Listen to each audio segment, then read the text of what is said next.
Parts 2मध्ये 35+ marks score करायचे असतील तर तुम्हीसुद्धा ते ध्येय तुमचं पूर्ण करू शकता.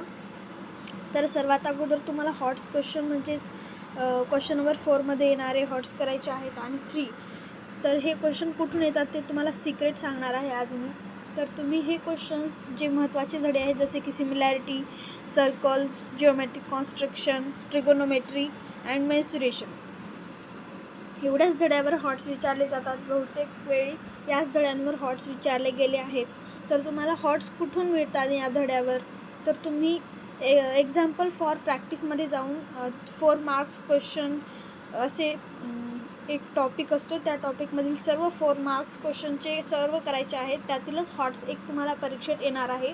आणि 3 मार्क्स क्वेश्चनमध्ये सुद्धा क्वेश्चन नंबर 5मध्ये 3 मार्क्स विचारला जातो ना, एक सोडवायचा असतो आणि एक ऑरमध्ये असतो. तर त्यातील सुद्धा तुम्हाला एक क्वेश्चन तिथेलाच विचारला जातो.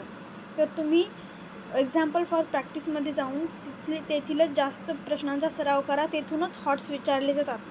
मागील 5 वर्षांमध्ये तेथीलच हॉट्स येत आहेत. Best of luck for board exam.